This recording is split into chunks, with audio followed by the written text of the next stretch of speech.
Muy buenas tardes, sean bienvenidos un día más a Granada TV, un día fantástico de primavera, casi, porque la primavera queda muy poquito para que entre,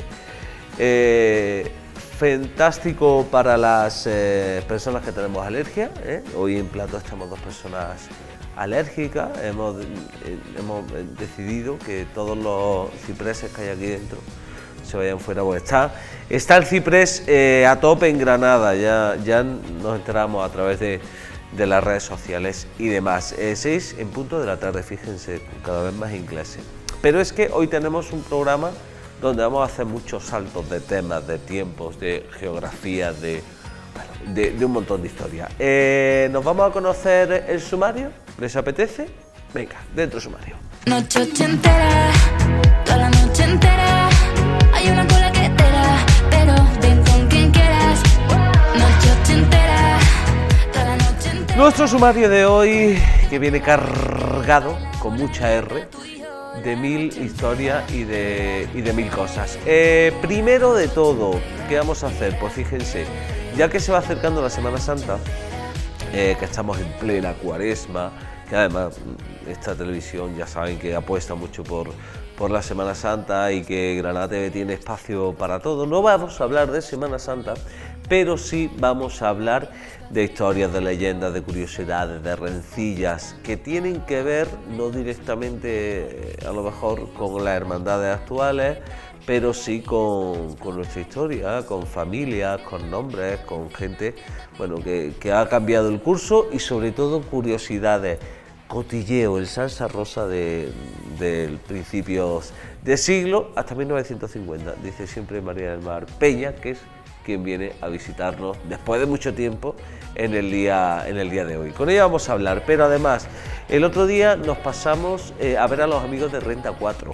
¿Por qué? Porque Renta 4 Granada cumple 25 años y a nosotros nos apetecía estar con ellos, charlar, que nos contaran un poquito de ese acto, un acto que tienen anualmente, pero que además coincidía este año con el 25 aniversario de Renta 4 Granada. Teníamos al presidente de Renta 4 a nivel nacional de España, también con el que tuvimos oportunidad de hablar, con el director de Granada, también con Carlos Bocanegra. Y en este periplo de historia y de movimientos geográficos hay una localidad que es Deifontes, Fuentes de Dios, con algo muy particular que es el agua. Y como el agua es tan importante para la localidad de Deifontes, nosotros quisimos conocer bastante más, conocer profundamente cuál es la historia de dónde nace ese manantial, cómo funciona, cómo brotan las aguas del suelo, cómo se canaliza, cuántos y cuántas localidades y parte también incluso de Granada capital beben de ese nacimiento de agua en Deifontes. Fíjense, casi que 400 litros de agua por segundo brotan de ahí, mucho menos que antiguamente. De todo esto, de que estuvo San Juan de la Cruz, de que además hay restos romanos, de la ermita, en fin, de un montón de historias vamos a contarles. ¿Cuándo son? Pues fíjense, voy a decir ahora mismo. Las 6:03 de la tarde y nosotros nos enfundamos el traje y hacemos un viaje al pasado en Granada TV.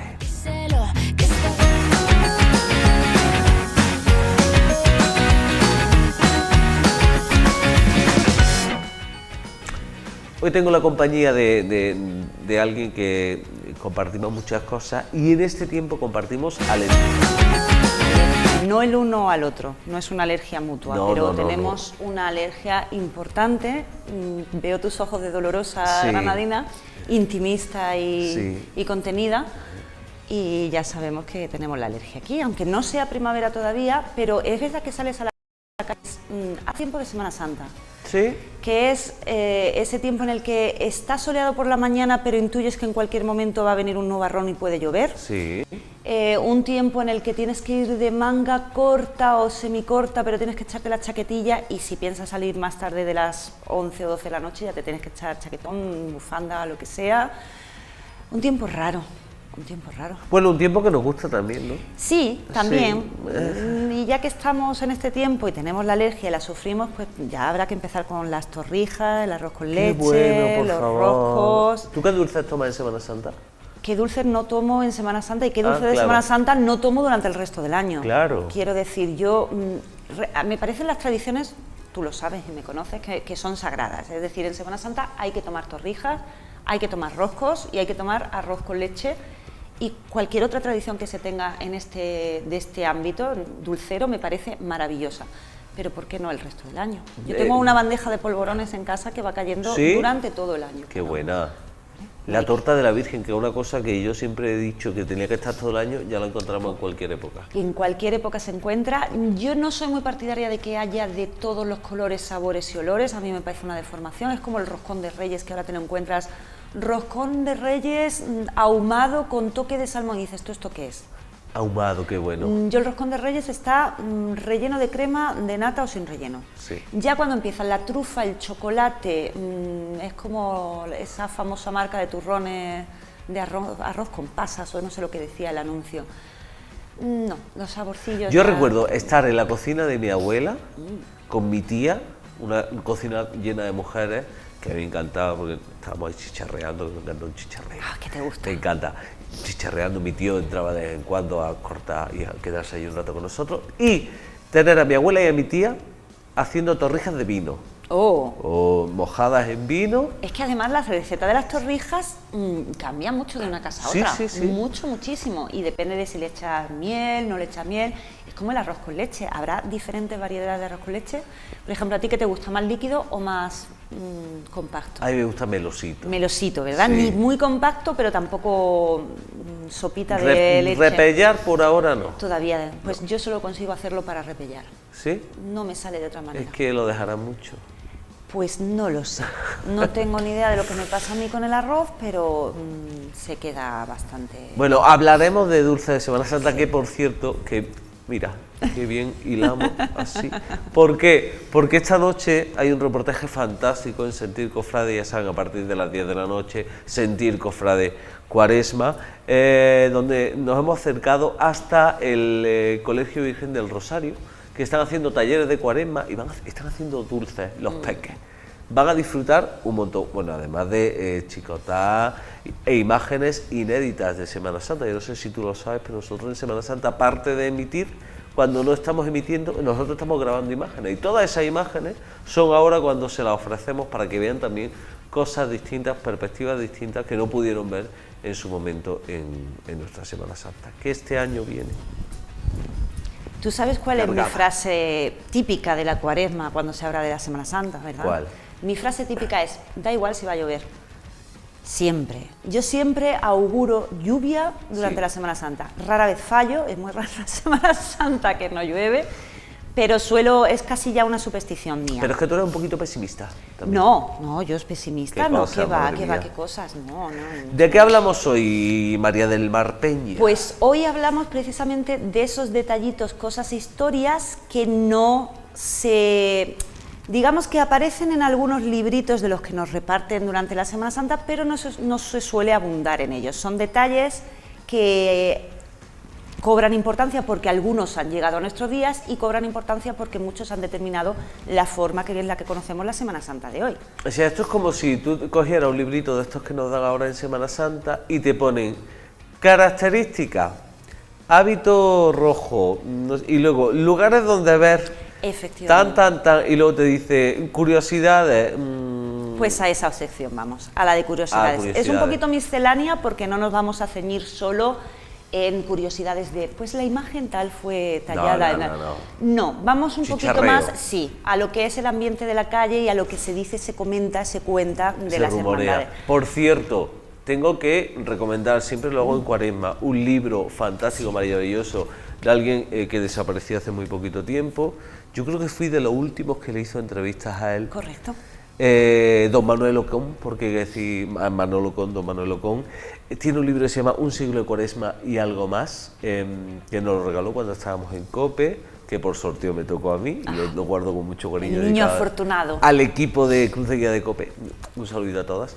Digo a todas porque casi todas... Ellas nos entienden. Sí, nos entienden.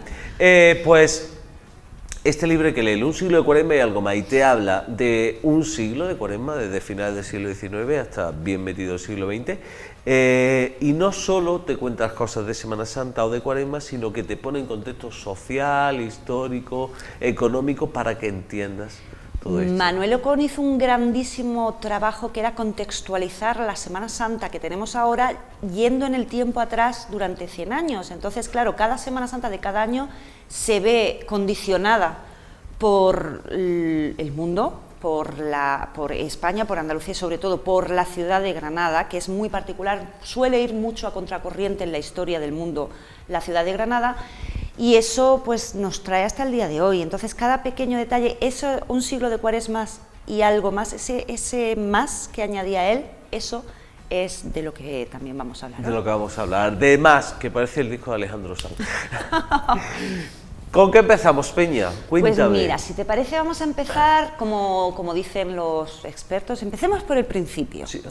Vamos a empezar por el principio por una de las hermandades más antiguas de Granada, descartando la Hermandad de la Veracruz, que es la primigenia hermandad de, digamos, Semana Santa o hermandad pasionista o de penitencia, como la entendemos. Asistieron al entierro de Isabel de Portugal, de la emperatriz, de la mujer de Carlos V. De ella ya tenemos la constancia de la Veracruz, tenemos la constancia de la Hermandad de las Angustias y tenemos la constancia de la Hermandad de la Soledad. Con esa soledad vamos a comenzar hoy, porque la soledad es una hermandad que hoy podemos disfrutar el Viernes Santo, hoy la conocemos como la Soledad de San Jerónimo, hoy la conocemos como la Hermandad de las Chías. Chía toca. Chía toca.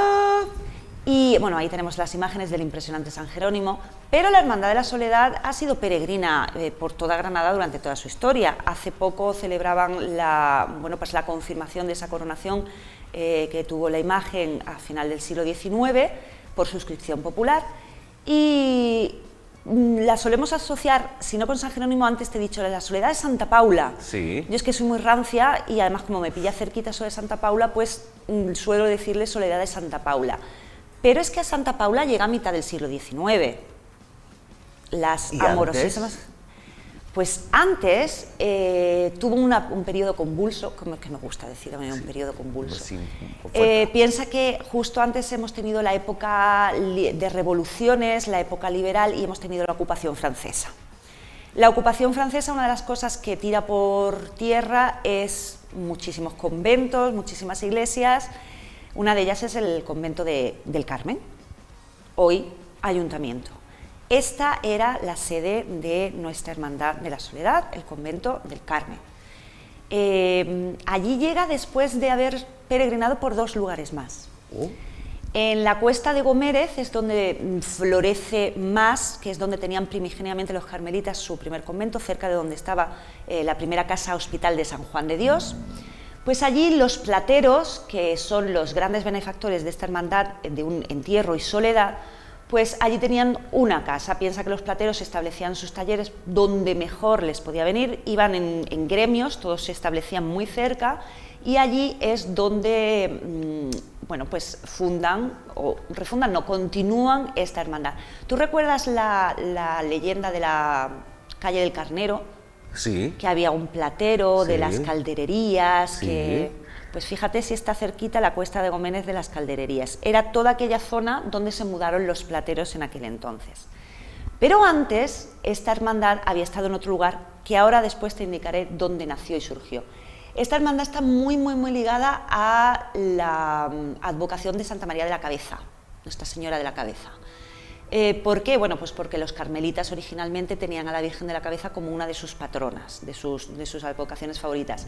Y han ido hermanas, la cofradía primigenia de la Cabeza de Granada, muy importante en esta devoción, que ahora pues está muy desarrollada en Andújar, pero digamos que la gran hermandad histórica de la Virgen de la Cabeza es la de Granada. porque el pastor sí, era... esto no lo sabía yo. Claro, el pastor que encontró la Virgen de la Cabeza era de Colomera, Colomera, diócesis de Granada, se fue corriendo a Granada a su arzobispo pues para contarle lo que había visto.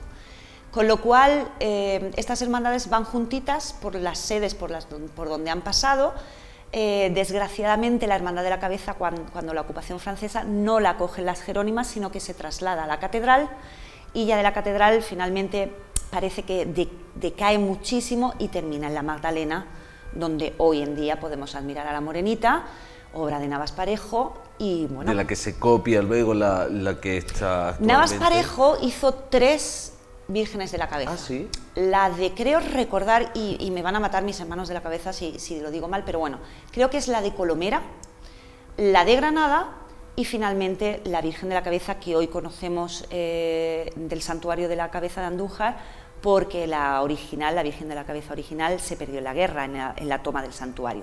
Se perdió, dicen que se quemó, dicen que la destruyeron, y hay otras leyendas que dicen que está escondida en determinado lugar y que hay un determinado mapa que señala dónde está escondida. Sí. Y esto es muy bonito. Oye, ¿y tenemos el mapa? Pues podemos ir a investigar. No tenemos el mapa, tenemos una posible ubicación de dónde está el mapa, pero es que el mapa no es un mapa manifiesto, es un mapa oculto. Solo el que tiene las claves y entiende que eso es un mapa podrá acceder al mapa y descifrar dónde está la Virgen de la Cabeza. O sea, me fascinaría que esto fuera real. Sí, esto es un poco Dan Brown, y sí, es muy bonito. Es como Monkey Island. Sí, que tienes que usar tal con tal para poder, efectivamente, o algo Indiana Jones, pero con el santuario. A mí me parece fascinante, sobre todo por la historia del santuario y por la historia de esa devoción. Pues esta advocación aquí en Granada fue de la mano de la Virgen de la Soledad durante muchísimos años. Por eso, recientemente, hace un mes o así, se han hermanado las 2 hermandades, pues para celebrar y conmemorar que han ido juntas durante tantísimo tiempo en la historia de esta ciudad.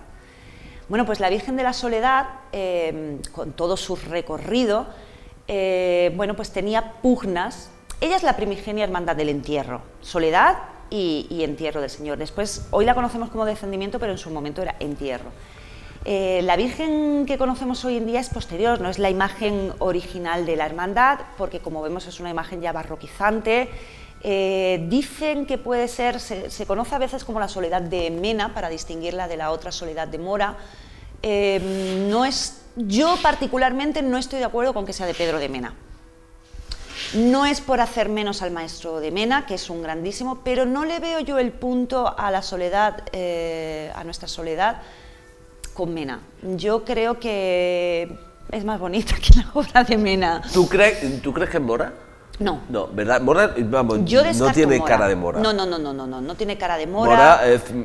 Veamos a la ferroviaria. Exactamente, a la amargura. A la amargura. No tiene esos rasgos ya tan... No, es una imagen muy particular. Oye, Maravilla se parece si lo piensas. Mena.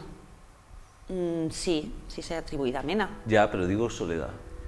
Tiene rasgos. Claro, es que te pones a ver los rasgos y tú puedes encontrar rasgos de Mora en Torcuato Ruiz del Peral, te encuentras a rasgos de Alonso Cano en Ruiz Sí, pero Sueño. Torcuato es más chinado. Sí, a ver, cada maestrillo tiene su librillo, entonces ahí sí que es verdad Es un momento que... súper friki, tú lo sabes, Sí, ¿verdad? ya lo sé, pero bueno, Friquismo tú mantén la absoluto. dignidad, que venimos los dos vestidos Venga, de cuaresmales sí, y ya está. venga. Tú mantén la dignidad como si esto fuera lo más serio del mundo, que lo es, Que por lo es. cierto. Yo nunca me ha parecido de Mena, por eso no me gusta llamarla Soledad de Mena, pero es es la gran dama del Viernes Santo y la gran dama de Granada por cómo es ella. Ella es maravillosa. Pues fíjate que la impronta que tenemos de ella siempre con esa toca monacal alrededor de la cara, y según hemeroteca, una descripción que yo no sé si fiarme de ella o no, hubo un año a final del siglo XIX que salió con el pelo suelto. ¿Qué dices? Con el pelo suelto, cayéndole el pelo por la espalda. ¿Publicado en prensa? Publicado en prensa. ¿Fiarnos o no fiarnos? No lo sabemos, porque la anterior talla de la Soledad, la que estaba bueno, pues original de esta hermandad, era una imagen de la que hay una litografía en la Casa de los Tiros, un grabado, que sale con las manos abiertas y bueno, pues se le ve un poquito más posible de pelo cayéndole por los hombros. ¿También? De vestir también, aunque se sospecha que la anterior talla era un vestir tosco, es decir, una imagen de talla sobre vestida por encima. Véase nuestra Virgen de las Angustias. ¿Es una que el está de modelo. rodillas así? No, no está de rodillas, está de pie con una mano más alta y otra más baja, y con los 2 ángeles que había en su capilla del convento del Carmen. Luego es posible que después esta imagen la desecharan, la hicieran de otra manera y ya trajeran la talla que hoy conocemos. Madre mía. Sí. Tengo una gran pregunta, María del Mar. Cuenta. La Virgen del Miriñaque, de la que tanto habla Federico, ¿es ella, Federico García Lorca? Se cree que la Virgen del Miriñaque no es de Granada, es una soledad de fuera de Granada, porque además las soledades de Granada... Bueno, ella es de Miriñaque. Sí, pero no corresponden al canon lorquiano de soledad. Él cuando habla de las soledades de Granada, me refiero a las soledades de Granada como término soledad, tiene digamos, al leerlo tú notas un color, un olor y una textura. Cuando lees en La soledad del Miriñaque está hablando de otra cosa, está hablando de un folclore, está hablando de... No está, como si dijéramos, la Virgen no es lo más importante. Y sin embargo en Granada, para un granadino, la Virgen de la Soledad era una de las grandísimas devociones de la ciudad. De las damas. Es que era una dama, de hecho las damas apostólicas, que eran una congregación, se hicieron cargo de sus cultos durante muchísimos años en el convento de Santa Paula. Es importante, a mí me contó un hombre, una leyenda, un vecino de mi abuelo, recién mudados mis abuelos aquí a Granada, se mudaron justo a la calle Santa Paula, y un vecino de mi abuelo, que vivía en el primero, solía tener la ventana abierta con un montón de libros esturreados en el suelo, me contó una vez una anécdota sobre la Virgen. Dice que hace muchos años, recién restaurada la nueva devoción por la Virgen, que había venido de caída, ya te digo, por la Revolución Gloriosa y la Primera República, después de 1860 y muchos, 1870 más o menos, se contaba la leyenda en el barrio de que había un chico, y esta leyenda te va a sonar, de que había un chico casadero, muy guapo, muy apuesto, más o menos de buena familia, que iba todos los días, en cuanto las monjas tocaban la primera campana de la misa monacal, que es casi cuando está rayando el sol, iba a verla, y justo al atardecer iba a verla otra vez. Y así un día, otro día, otro día, otro día. De hecho, se decía que había noches que se escondía en los bancos y las monjas lo escuchaban dormir a los pies de la Virgen. Este chico, por lo visto, le dijo a su madre que ya había decidido la mujer con la que iba a pasar el resto de su vida. Y poquito después pues, se metió en el seminario y se hizo sacerdote. ¿Por ella? Por ella. Entonces, claro, yo no tengo el nombre de esa persona, pero es verdad que hay un buen puñado de jóvenes granadinos que han sido grandes sacerdotes y párrocos de esta ciudad que podrían responder perfectamente a esa descripción, con lo cual me parece muy fiable esta leyenda, muy fiable. Las leyendas que surgen en torno ya no solo a las hermandades, sino a las devociones populares, a la religiosidad popular, a la forma de expresión de un pueblo, de expresar su fe, su cultura. Eso, por cierto, un documental fantástico emitió esta casa, El barrio de la soledad, que pueden verlo si entran en YouTube, teclean Barrio de la Soledad PTV Granada, les sale y se lo recomiendo absolutamente. Es maravilloso. Un icono absoluto, triángulo equilátero. Hay un libro, se lo tengo que preguntar a Jorge de la Chica, hay un libro que habla sobre el triángulo equilátero y la importancia que tiene en la religiosidad y en la expresión artística. Que está basado en el triángulo equilátero de las angustias, se guarda mucho. Fíjate. Pero quiero que me hables de las chías, por favor. Mira, tenemos un concepto de las chías, bueno, aparte de que es la delicia de los niños cuando los Viernes Santos empiezan chía toca, la chía es una figura muy particular de nuestra Semana Santa, por Dios que no se pierda, por Dios que se cuida. Llegó a haber 19 chías. 19 chías. En la Hermandad del Entierro. Qué barbaridad. 19 chías no son cualquier cosa. Estamos escuchando este chía sonido. Toca. Fíjate que yo soy muy de... Tú sabes que yo soy muy rigurosa, a mí el Viernes Santo me gusta con ese silencio, ese luto, esta cosa rancia, donde la sí, haya. A mí me gusta, pero esa ruptura del luto y de digamos, del lo mustio por los niños pidiéndole a las chías que toquen, me parece un contraste que te hace prácticamente llorar, porque ves la inocencia de un niño que mira al Señor yacente y se impresiona, mira a la Virgen y se impresiona, casi le tiene ganas de abrazar a la Virgen porque impresiona, y después ve a la chía y le pide que toque. Esa inocencia es muy bonita para nosotros. Pero tenemos un concepto, no sé si todo el mundo claro, sobre las chías. Las chías no son una figura... A ver, sabemos que las chías llevaban una cola muy larga donde la gente iba echando dinero. Y nosotros pensamos, ay, pues bueno, pues a lo mejor para aliviar a los pobres. Sí, para aliviar a los pobres un poco. Tiene algo que ver algo más con la cárcel y los reos de muerte. No es una figura amable. No es una figura precisamente amable. Piensa que hoy en día la Hermandad de la Soledad libera a un preso. Pero en su momento...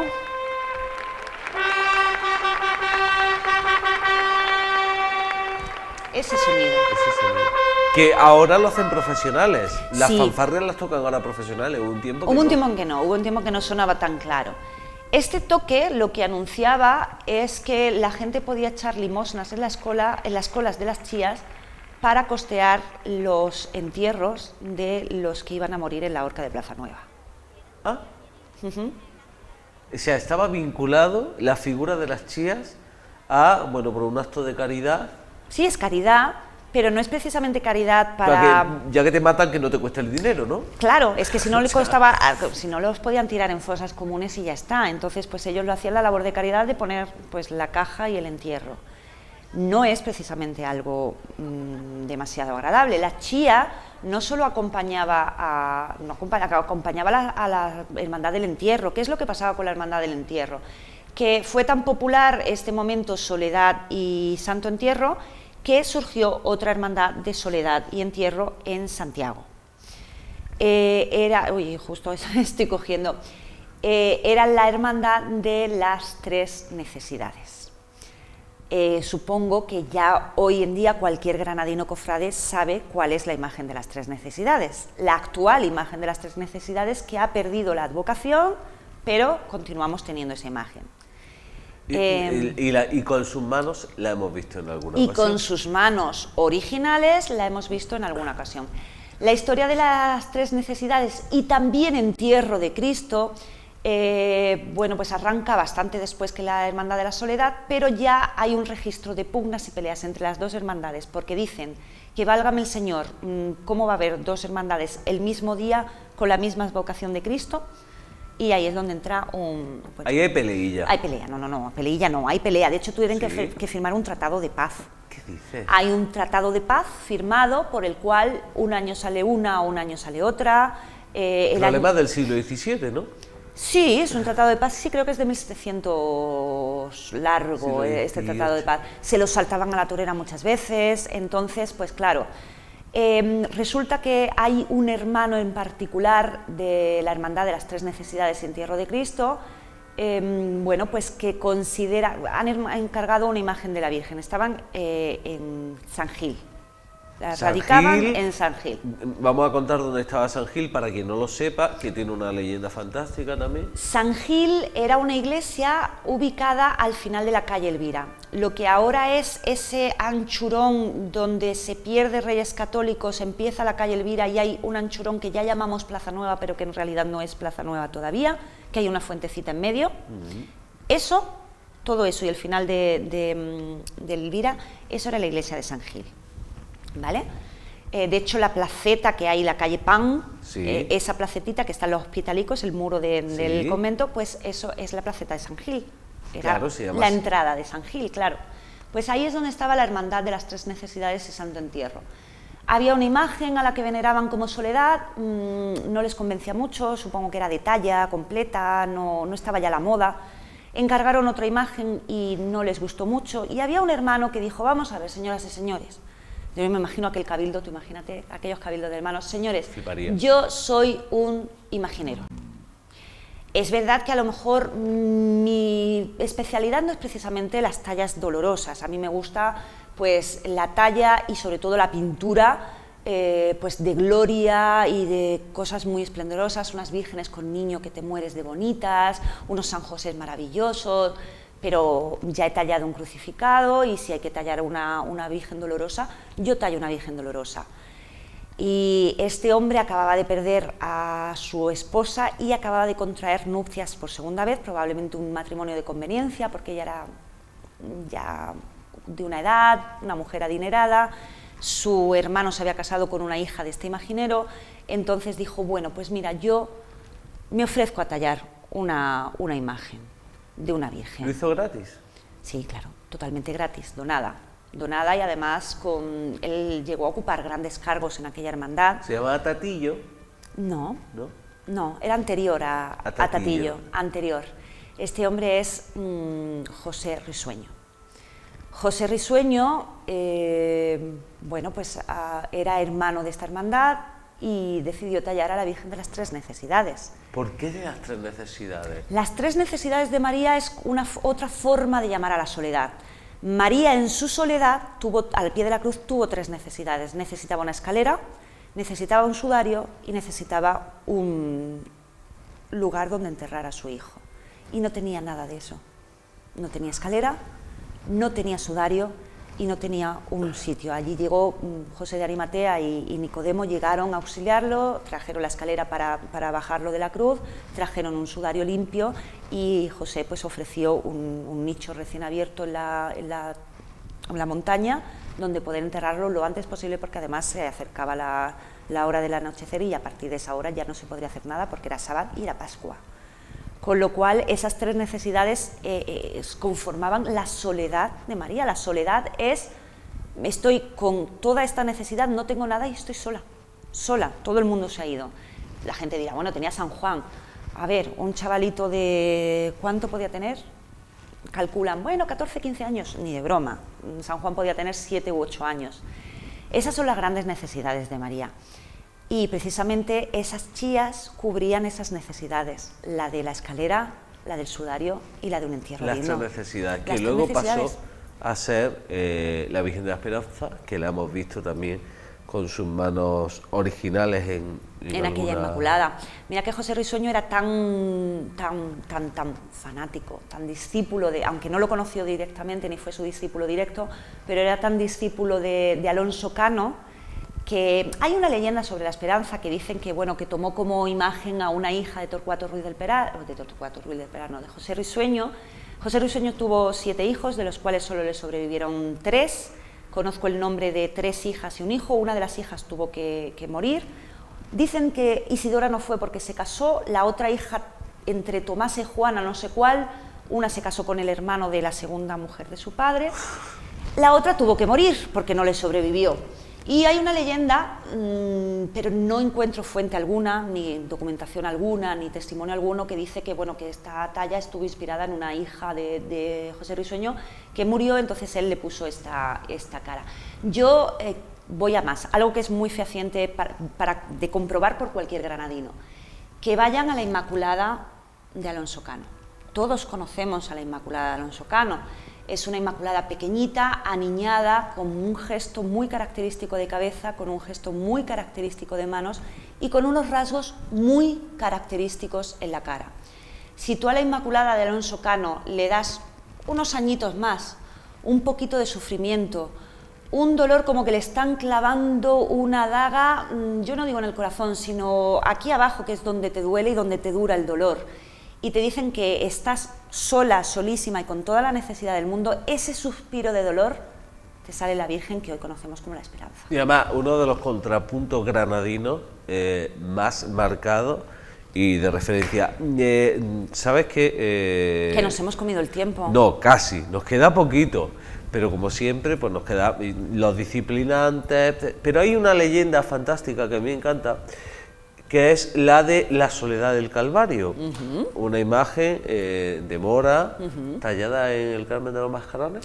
Tallada en el Carmen de los Mascarones, no como el que lo conocemos hoy en día, porque tenía una entrada distinta y tal, pero sí en el Carmen de los Mascarones. Que ella originalmente iba así, pero le tapaba las manos, le tapaban la cara y pasaron... Y el propio José de Mora estableció que así iba a ser mejor, y aquello fue una revolución en su momento, esas manos cruzadas sobre el pecho, van genial. Si alguien tiene oportunidad de leer un poema sobre la soledad de María, de Lope de Vega le va genial a esta imagen, sí. Sin padre porque se esconde, sin hijo porque está muerto. Este poema de Lope de Vega es maravilloso. Además, pues, hay un libro que también es versado. Hay un libro que recomiendo de imágenes elocuentes de Juan Jesús López Guadalupe Muñoz, que cuenta toda esta historia de cómo la soledad cambia de mano, de esa primera procesión, del milagro. Claro, es que fue un milagro porque en la primera procesión del Carmen de los Mascarones tuvieron que bajarla a, bueno, pues a Santiago, que era a los Servitas, que era donde estaba su... Vamos a contar dónde está, porque sigue en pie el Carmen de los Mascarones. El Carmen de los Mascarones está ya llegando, mira, yo a aquellas calles no me conozco, Pajés puede ser. Pajés con agua, con sí, el agua. Pues a mano derecha hay una casa muy característica con una inscripción muy característica y unos mascarones muy característicos que cuando uno la ve parece sacada propiamente de una leyenda. Y allí hay parte de la esencia de José de Mora. José de Mora tenía su taller cerca también del de su hermano, del de Diego de Mora, al lado de Santa Isabel la Real, pero hubo una época de su vida en la que se sumió en una profunda depresión y se dedicó a tallar por la noche y a deambular por el día, con lo cual tenía fama de loco. Yo no creo que fuera loco, quizá padecía alguna enfermedad de algún tipo que hacía que no pudiera dormir bien y pues se dedicaba a tallar. La imagen de la soledad, esta en concreto, se sale un poquito de las típicas imágenes dolorosas de José de Mora. Esta tiene una resignación muy especial, casi cadavérica en su propia cara, es como, bueno, está ya totalmente vencida, no tiene ni suspiro ni aire. Esta imagen, cuando termina de tallarse, deciden bajarla en procesión por la noche con 12 hachones y entonando pues, el Ave María, el Salve cantado, pues, por canónigos y por gente importante de la ciudad. Pues imagínate bajando por el Albaicín, esas cuestas totalmente oscuras, no, como ustedes comprenderán no había farolas en aquella época, aunque las de hoy en día tampoco es que alumbren mucho, todo hay que decirlo. Pero aquellos hachones de fuego pasando por esas calles y llegaron a una casa donde había una señora enferma. La señora estaba a pique de un repique, o sea, no tenía mucha esperanza. 3/4 de hora para 3 cuartitos de hora justos. Y pidió a la mujer que la cuidaba que abriera la ventana porque escuchaba cánticos y quería ver qué es lo que pasaba. Abría la ventana y dice, señora, ¿qué es la Virgen? Y dice, ha venido a llevarme. Y ella, sí, es la típica contestación de señora, ¡ay, ha venido a llevarme la Virgen! Pues le pidió que se incorporara, se pudo asomar al balcón, le pudo rezar y conforme la Virgen se fue y la criada se santigua, se da la vuelta y la señora se está arreglando y diciendo que bueno, que se va detrás de la Virgen, que ya es una nueva devota. Y la señora pues duró unos cuantos añitos, ¿no? ¿Sí? Sí. Sí. Es el primer milagro de la soledad. El primer milagro de la soledad recién salidita del taller, vamos. Fíjate. De la soledad del Calvario. Que era una Virgen de los Dolores en su momento, o sea, se la llamaba Virgen de los Dolores. Bueno, casi es todas que las todas imágenes. eran Virgen de los Dolores. La amargura lleva inscrito en el candelero. Sí, y mira, me consta. La ferroviaria también, la Virgen claro, ferroviaria. y sobre todo este tipo de advocaciones más modernas, pero la advocación de 3 necesidades sí que era muy fija. La advocación de soledad sí que era Dolores porque era Dolores Servita. Claro. Entonces ella era Dolores ella es totalmente. la Servita de Granada. Ella es la Servita que la tuvieron que trasladar a San Felipe, al oratorio de San Felipe Neri, y allí es donde está. San Felipe Neri, para que todos lo sepan, es el Perpetuo Socorro. Actual santuario del Perpetuo Cuando Socorro. la fachada era semicircular. Sí, cuando no era una recreación de lo que pudo ser aquella iglesia.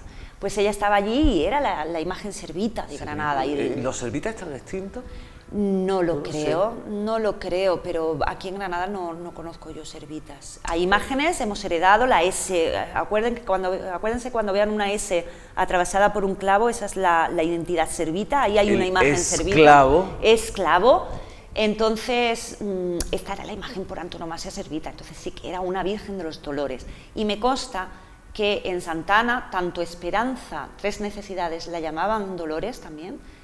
Ahí hubo un amago de llamarla Dolores y la Virgen de la Soledad la llamaban Dolores, hasta que bueno, recuperaron su nombre Soledad y recuperó su nombre 3 necesidades para pasar a ser Esperanza. Porque además, para ser una hermandad servita, es condición sine qua non que la hermandad esté dedicada solo y exclusivamente a los dolores de la Virgen. No puede haber titular cristífero, no puede haber nada solamente ella. Solamente ella, es decir, la titular, si hubiera hoy en día, si hay un titular cristífero, digamos que es como y algo, y además tienen que tener una escisión para que se dediquen a ello, porque la titular es los dolores de María, los 7 dolores de María, ahí no hay más. Bueno, María del Mar, yo creo que sí, se nos va el tiempo. Pues hay cuaresma suficiente. I love you forever and ever. ¿Sabes qué es mutuo? Gracias por traernos historias, detalles. Bueno, teníamos ahí lo más grande que no hemos podido hablar como siempre. Pero hay cuaresma, hay días, hay tiempo de disfrutar y de comer torrijas. Eso sobre todo. Qué buena. Oh, qué rica. Gracias. A ti siempre. Señores, nos vamos a publicidad. En nada de nada. Yo qué sé, nada. Estamos aquí.